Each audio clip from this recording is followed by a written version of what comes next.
guys, welcome back to the S.U.R.E Parenting Podcast, where every mom deserves to feel sure of her parenting. I'm your host, Sandy Bell, creator of S.U.R.E Parenting and author of S.U.R.E Parenting Building Blocks to Create Their Best Childhood. Here on the podcast, we address the issues that make moms question themselves or their kids, and we discuss creative solutions that meet the needs of each unique mother and child. Let's dive in.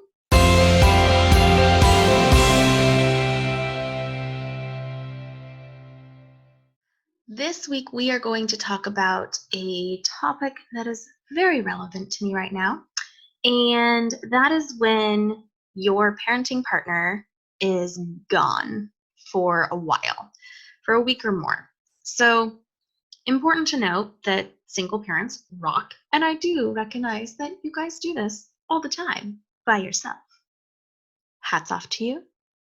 I am super excited to interview some rockin' single mamas on this podcast. And this episode today is for the parents who typically do have their partner at home helping them. And right now their partner is gone, usually for work, but there's other things too that come up. And the difference is the expectation. If you are used to having that other adult human helping you all the time, the shift to doing it all alone is a lot. And there's a lot of feelings involved, both from mom and kids. And in this case, everybody who responded to my Facebook question was a mom. So if you hear me referencing moms being alone, that's why. Yes, of course, there are times when moms go out of town and dads are the ones that are home with the kids. And there are so many different variations of what families look like that mom might not be your situation. But in this case, we had several moms respond, so that's probably going to end up being my fallback. I want to thank, actually, Taylor, Lindsay, Jessica, Madeline, Nancy, Alexandra, Claire, Jordan, Patricia, Kimberly, Kira. It's a very pretty spelling. I think that's how you say it. Sarah, Jennifer, Missy, Ivy, Tracy, and Allie for giving their feedback when I asked in the Facebook group, Empowering Moms to Uplift Kids, what are your tips? What are your tricks? What do you do when your partner is going to be gone and you are going to be solo with your children when you're not used to it? So that's what we are doing today. My first tip of advice is, before you ever are in this situation, simplify your toys. If you have majillions of toys, I made up that number, you're going to have a ton of mess, and it's going to be stressful and frustrating. And your kids are less likely to go play. Isn't that a trip?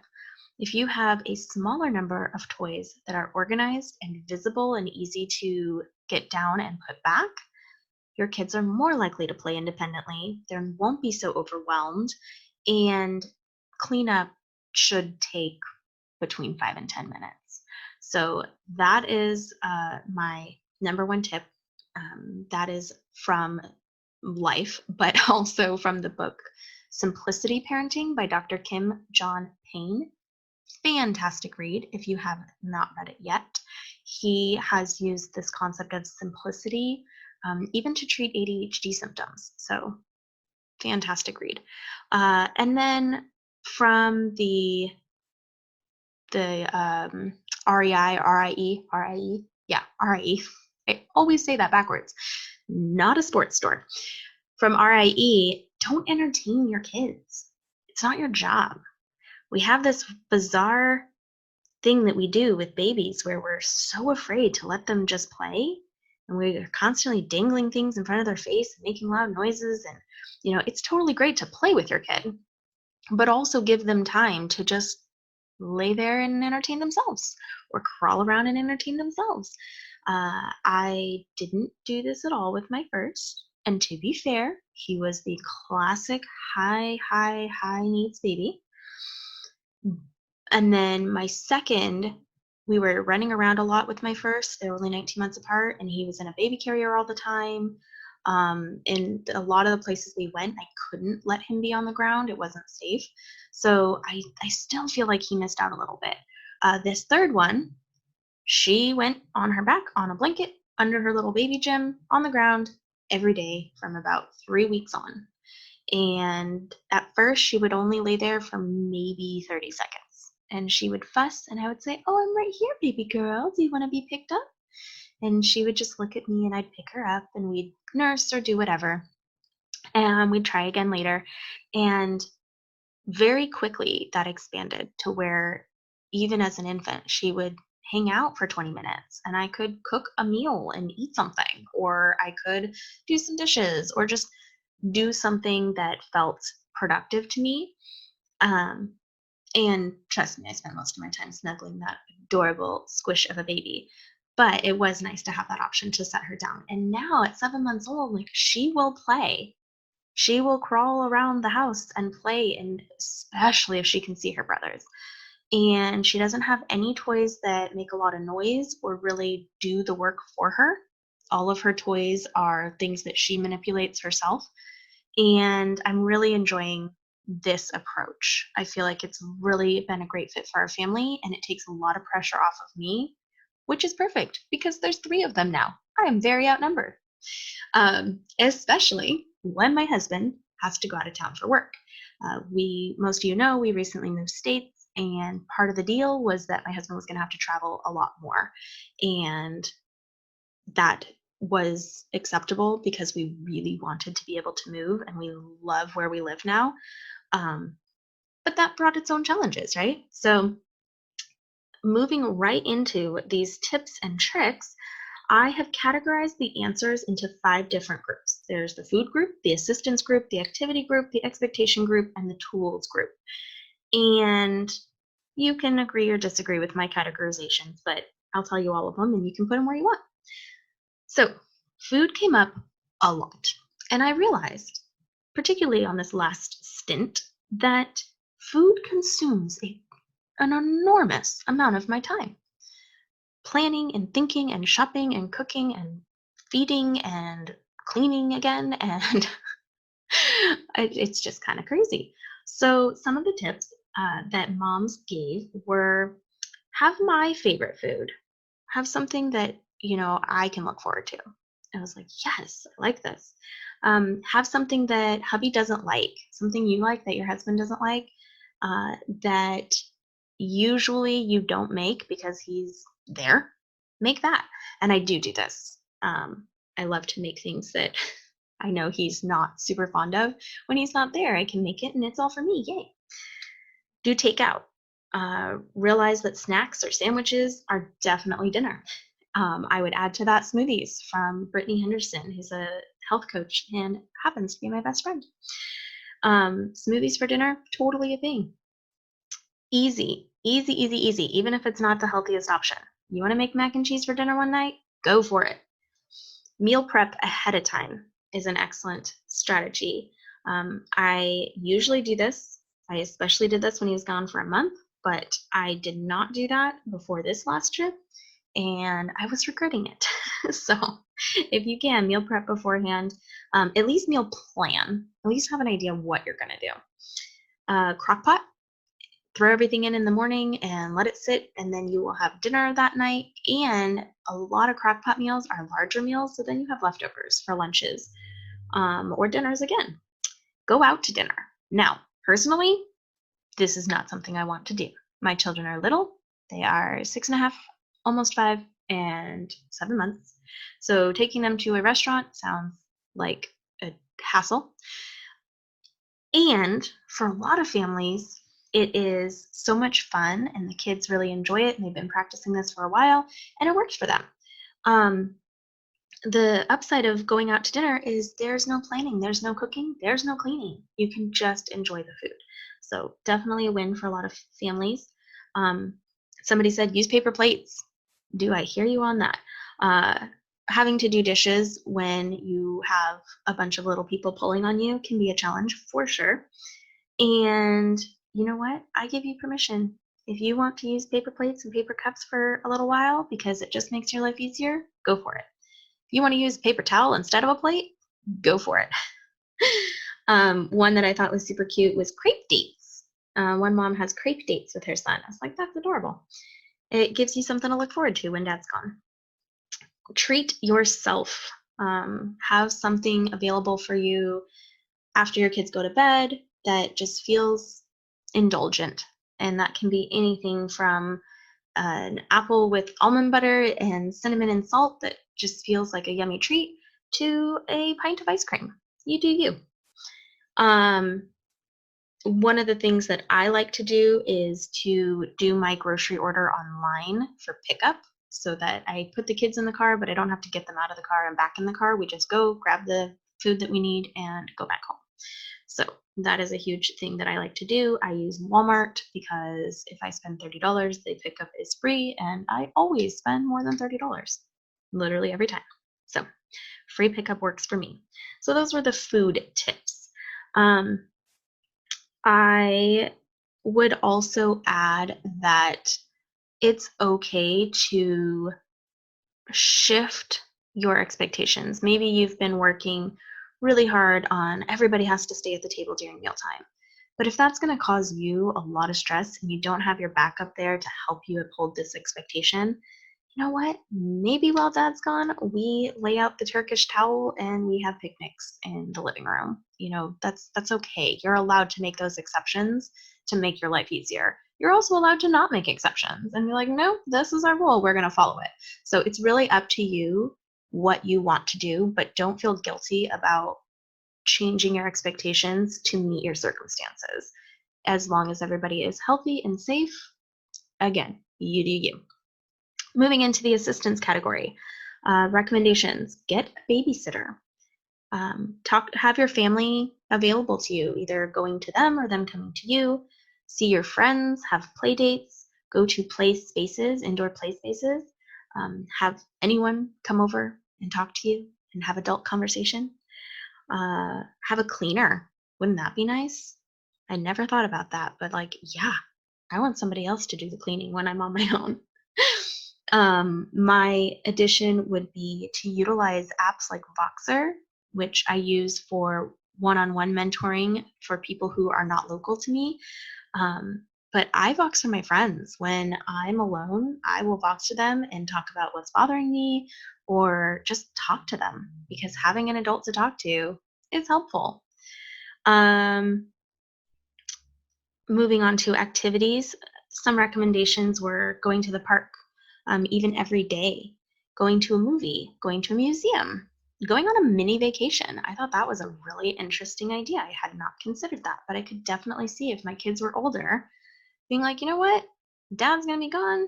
We're gonna go, 2 hours away and stay in a cabin for a little while. Especially if you know about your partner's travel a ways in advance, you could totally plan a trip yourself. On that note, there have been a few times when we've been able to travel with my husband and check out a new place we've never been before while dad works all day and then have dinner together at night. So if that's an option for you, it's pretty fun. Another suggestion was to go to a hotel, even in your own city. Free breakfast, free pool. I mean, not exactly free, you do pay for the hotel, but this mom's kids love it. It's a super special treat, and she feels a lot less pressure to really have to be responsible for those kinds of things. And I thought that was pretty cool. Going out in nature was another mom's suggestion, as much as you possibly can. Definitely a fan of getting kids outside. My addition to this list is, what about doing nothing? When I am solo, I want to stay home. I don't want to go out. I don't want to do all of the things. I don't want to load children into a car and out of a car and into a car and out of a car. It's tiring. It's overwhelming. Fortunately, my children like to play at home. So we did that. I left my house for co-op, for our homeschool co-op, and that was it. The rest of the time we stayed home. So if you are a weirdo like me who does not want to go to the park or museum or anything when you're solo, I hear ya. I am with you on that, and that's okay too. You do you. Moving on to the tools that you might use, take breaks. Obviously, that's important anytime, but especially when you're alone, your triggers might be a little bit heightened, your patience might be a little bit lower, so make sure you're giving yourself some breaks. Using a bath as a break. I think that's a great idea. All right, everyone's taking a bath. Water makes kids chill out most of the time, and they can play and be super silly and splash and do all that, but they're contained and the mess is contained and it all goes down the drain. So that is a helpful tip. Using headphones, I recommend this all the time, but definitely when you're alone, having some sort of barrier between loud, shrill noises and your brain allows you to be more sane. Having an early bedtime. This was recommended a couple of times. And to add to that, I would say having a later bedtime. When my husband is here, he has to get up very early for work. And so he wants our kids to be on their schedule. You know, we start getting ready at 6:30. They're in their beds by 7. We read until 7:30 and then we leave. And that works really well when he's here. But I don't have to get up really early for work. I just have to get up whenever they get up. So for us, there's been lots of times where they're playing happily and it's 7:30, 8 o'clock, and I'm like, you know what? This works for us. They're going to go to bed later. They might sleep a little later. I mean, not much, trust me, but it works. You know, I don't need to fight about it. If everything's going well and everybody's still calm and peaceful and happy, having some wiggle room can be okay. You do you. It's the theme of this show. Using shows, especially while you're getting your younger one down for a nap. Yes, do that. Someone recently was mentioning that she felt so guilty because she turned on a show for her 2-year-old while she was getting her baby down for a nap. I was like, no, you're using your resources and tools wisely. Do that. It's good. Go on car rides. Like, what a fun idea. I wouldn't have thought of that. Maybe your kids just want to get out of the house and you don't want to, you know, chase them around the zoo or the library. Let's go on a car ride, see what you see. To add to that, listen to an audiobook while you're driving. My kids love audiobooks. You can get them for free from the library through Overdrive or Libby. They're both apps. You can use your library card to get free audiobooks. Super fun. Have a movie night. One mom said to do no calls with the partner who's gone because it just upsets her kids. Other moms said they do FaceTime calls every single day because it helps their kids. So everybody say it with me. You do you. Taking photos and videos that you plan to share with your partner when they get back. The mom specified that she has some that she doesn't share on public social media so that her partner feels special. And I could definitely see kids getting excited about that. My 6-year-old wanted to do an experiment and he asked me to film it so he could show dad his experiment when he got home. Like, they get pretty stoked about stuff like that. And 2 more on a similar note. Plan a date to look forward to when your partner gets home. So if you guys have a typical date night, talk about it while they're gone. Talk about what you're going to do on that date when they get home so you guys have something to look forward to. And then if you have a regular date night and a regular sitter, keep date night. Just take yourself on a date. I was like, yes, I love this. She said sometimes she'll go with a girlfriend and they'll, you know, go do something together, go shop. Other times she'll just go to the store with her headphones on and basically be on a date by herself. I, for one, love to go to a restaurant by myself. There's lots of people who think that's super weird, but I started doing it as a teenager when I was working and I'd go to lunch by myself, and it's peaceful. It's really enjoyable. I take a book and I just read, enjoy my sushi. Oh yes, sushi is my friend. But if you have that in place, then do that. I do not have that in place. That is on my list of things to do. But my tiny person's still nursing, so I don't usually leave for very long. Also still looking for a babysitter. So these things can be works in progress. Take the ideas that work for you, discard the ones that don't, and that's how we roll around here. The last category is expectations. So everyone has heard the KISS acronym, at least I had, and I always heard it as keep it simple, stupid, but this mom taught me keep it simple, sweetie, and I thought that sounded a lot nicer. Keep things as simple as you possibly can. Yes, I'm a fan. She also has a motto, everyone helps mama. I was like, that's adorable. And what a cool idea to set a motto for the time that you're going to be apart, where you can chant this motto together. You can remind your kiddo, what's our motto? Everyone helps mama. Yay! I thought that was really clever. In general, lower your expectations, especially for yourself. You went from having a partner who can help you, and I was going to say doing 50%, but that's probably unlikely. You went from doing a smaller percent to doing 100%. And if you did 100% before, then you probably don't care that your partner's not there because it didn't change much for you. For me, my partner helps a lot. He's fantastic. And I wouldn't be able to record this right now if he wasn't chilling with all of the tiny people. So, um, I lower my expectations. I know that I may or may not get a podcast out the weeks that he's gone.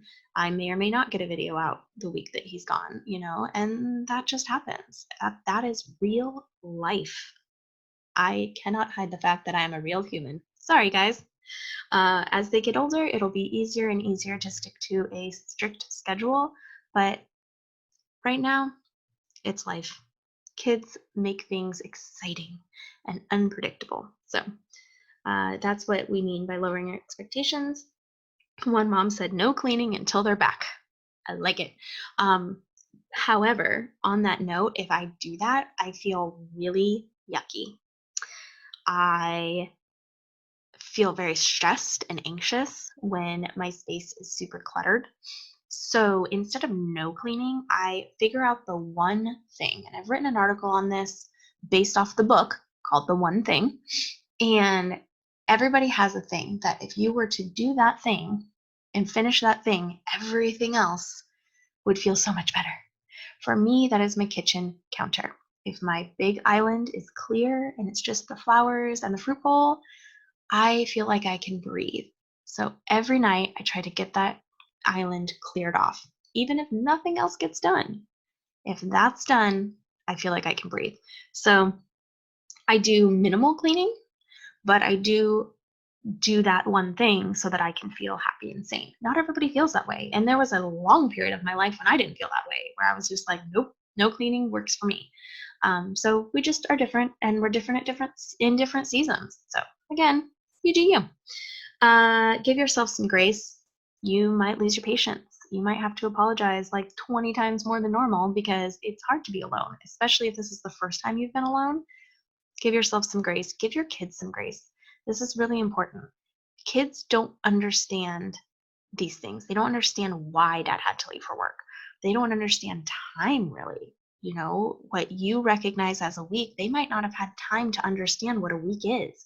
So it just feels like forever. I recognized at the very beginning of my husband leaving this time, my 6.5-year-old was really struggling. Super grumpy attitude, saying things that were, just to kind of get that reaction. And I was just like, wow, what is happening right now? What are you feeling? What are you thinking? What are you struggling with? And it turned out that he was feeling a lot of pressure to do more and essentially like take over and be the man of the house. And literally no one's ever said that to him. But even still, as the oldest child, he felt like if dad wasn't there, then he needed to do more. And that's a lot of pressure to put on a 6-year-old. And so I heard him and assured him that I've got it. Everything's under control. And, I might need his help a little bit, like letting the dog out, letting the dog in so she doesn't scratch at my door, or, playing with his little sister while I cooked something. But that if he couldn't do something, he could just talk to me and we would find a different solution. And once he realized that it wasn't all on him, he was able to feel better and feel calmer. And obviously, his attitude improved. And so giving grace is really, really special. And it makes the whole transition a lot easier. Some moms said, keep your schedule and routine. Don't deviate at all. It's too chaotic. And I definitely know families for whom that is true. And also other ones who have a completely different schedule when dad's not there. I kind of already talked a little bit about the bedtime thing. Sometimes having that schedule works really well and other times it doesn't. However, the routine does stay the same. We do our fish oil treat and probiotics, and then we go upstairs and we brush teeth and we floss teeth and we do the xylitol clear with an XLEAR nose spray. And we do that to clear out the nasal passages. It also kills bacteria that causes colds and viruses and stuff. Actually, that's viruses, not bacteria, but anyhow. That particular nose spray has been shown to lessen the chances of ear infections. It's fantastic. But what it really does is it moistens the nasal passages so that you can nose breathe at night, helps clear stuff out. Mouth breathing is a whole other topic that causes a lot of issues. So we work really hard to avoid mouth breathing. My 6.5-year-old uses mouth tape at night, and my 4.5, almost 5-year-old, he uses a snoring sleep mask because he hates the tape. So that's part of our routine. Side note there. And we keep that routine all the same. So that way they know what to expect. There's nothing funny going on. If, when dad was gone, it was like, hey, you're playing nicely. Now it's going to bed and, we're not doing our normal things. That would really throw my kids for a loop. So we do keep the same routine, even if the schedule shifts a little bit. And the last one is say no. Say no as much as you need to say no. Say no to things, say no to people, say no to messes that you just don't feel equipped to handle. Say no where you need to.